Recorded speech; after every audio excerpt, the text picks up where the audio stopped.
starts with product, right? Yeah. Product is where you need to start, because without an amazing product, you can't get repeat purchase. If you think about innovation and product, you have to be doing something different. You have to be doing something better.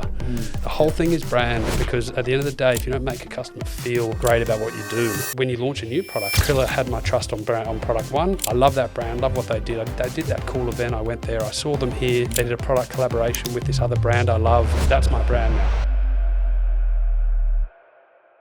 It starts with product, right? Yeah. Product is where you need to start, because without an amazing product, you can't get repeat purchase. Yeah. So if you think about innovation and product, you have to be doing something different. You have to be doing something better.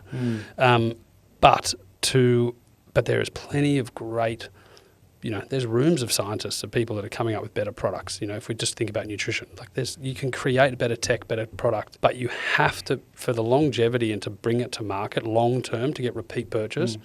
That sits on brand, and so you've got to have both. It's got to start with the product. So we always go, number one is innovation and product. When we bring out, for example, like a protein, we don't just bring out a WPI. It needs to be grass-fed, needs to be sourced from New Zealand. That's your point of difference on the product. Yeah. How do you message it? Then sits on brand. And so we really place, and we're going to place a lot of focus now. And thankfully, after 5 years, you get more revenue, you get more marketing dollars. You can do bigger plays as to how you do your brand marketing. Because at the end of the day, when someone can copy you, right? Yeah.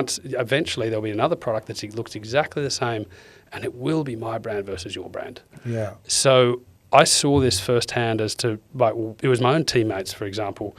I would watch when we would come out of the gym. These are guys getting paid to do this, right? So that even with the financial carrot of being the best versions of themselves, the best athletes, the dietitians would line up the creatine, the protein, even the collagen, for example.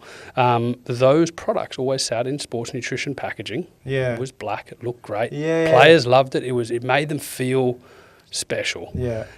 But on the micro side, and these were actually 70% of the products we needed, the products that kept the players on the field in regards to inflammation, the things that made sure that their muscles were recovered, like magnesium, omegas again for the inflammation. Immunity was a huge one, so it would have to be really, really stringent on vitamin C, zinc levels, vitamin D levels, because if you miss training because you're injured, it's exactly the same as missing training because you're sick. Yeah. And the coaches hate both equally. And they didn't realise, but we actually took probably more of those supplements than we did, just protein. But when the dietitians would line up these brands, and by this stage, professional sport around the world has gone to no one's taking the over-the-counter products. It's all the practitioner stuff, because the premise was, they're the strongest. I would watch my own teammates race out of the gym and could not put enough protein and creatine in their shakes. Dietitians would ask them to take a fish oil. No thanks. And the reason why was because those products were the same products that their mum and dad were using in the same packaging. Yeah. And it didn't align to them. They're like, I'm a 110 kilo rugby player. I'm training 20 hours a week. I'm not taking the same magnesium as mum. Yeah. And that's when I knew, when we were to do this, we had to solve it from a formula perspective, because the other thing was the formula was also the formula for their mum, because the big pharma in pharmaceuticals, they can position the formulas for 55-year-old plus women. Who buys and shops preventative health. Yeah. That's what they were targeting.